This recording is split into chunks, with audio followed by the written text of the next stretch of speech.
حضرت بابا میاں چنو علاقۂ جھنگ میں پیدا ہوئے اور خاندان کے ساتھ نقل مکانی کر کے قلعہ تلمبہ کے علاقہ میں آ کر آباد ہوئے۔ یہ ان دنوں کی بات ہے جب سلطان شہاب الدین غوری نے ملتان پر قبضہ کیا۔ علاقہ تلمبہ میں حضرت بابا میاں چنو کی دوستی مجید جنجوعہ عرف پکا مجید سے ہو گئی۔ دونوں دوست ایک دن گھوڑوں پر سوار جا رہے تھے۔ ان کی نظر بوہڑ کے درخت کے نزدیک بیٹھے ہوئے لوگوں پر پڑی۔ دونوں دوست وہاں جا کر بیٹھ گئے۔ پتہ چلا کہ یہ غوث بہاؤالدین زکریہ ہیں جو اپنے دوست بابا فرید الدین مسعود گنج شکر سے ملاقات کر کے واپس ملتان جا رہے ہیں۔ تھوڑی دیر کے بعد غوث بہاؤالدین زکریہ نے پانی طلب کیا مگر قافلہ میں موجود مشکیزہ خالی تھا۔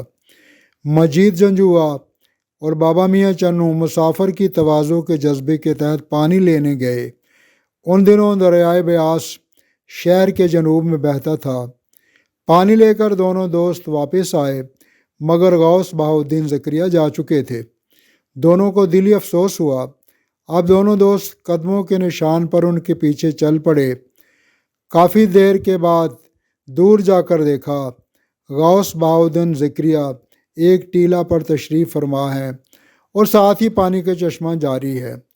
یہ کرامت دیکھ کر دونوں دوست حیران ہو گئے اور دوڑتے ہوئے غوث بہاؤالدین زکریہ کے پاس پہنچے۔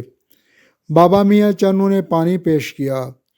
غوث بہاؤالدین زکریہ نے بابا میاں چنو کو سینے سے لگا لیا، اپنا مرید بنایا اور دین اسلام کی تبلیغ کا کام سونپا۔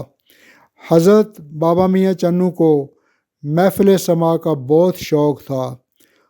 آپ عبداللہ قوال سے، جو ملک روم کا رہنے والا تھا، اکثر ساری رات قوالی سنا کرتے تھے۔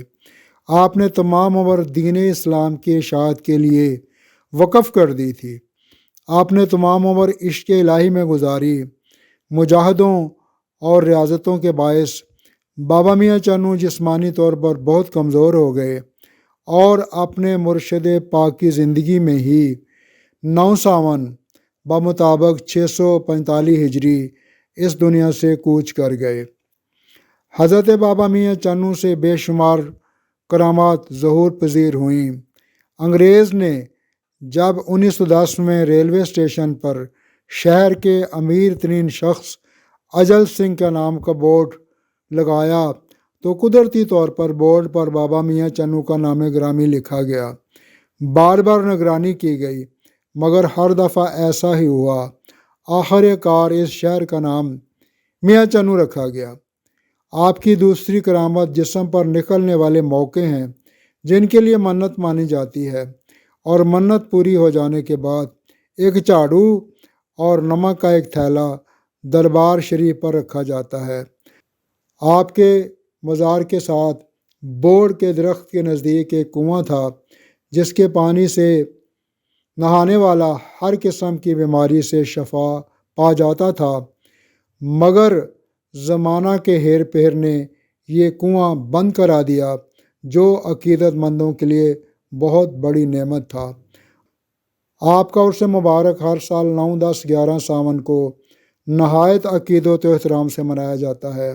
سالانہ عرس کے تمام انتظامات، لنگر شریف، دودھ کی سبیل، جمعرات کو محفل سماع اور دربار شریف پر مسجد کی تعمیر کا سارا انتظام غلاماں نے حضرت بابا میاں چنو نے خود سنبھالا ہوا ہے۔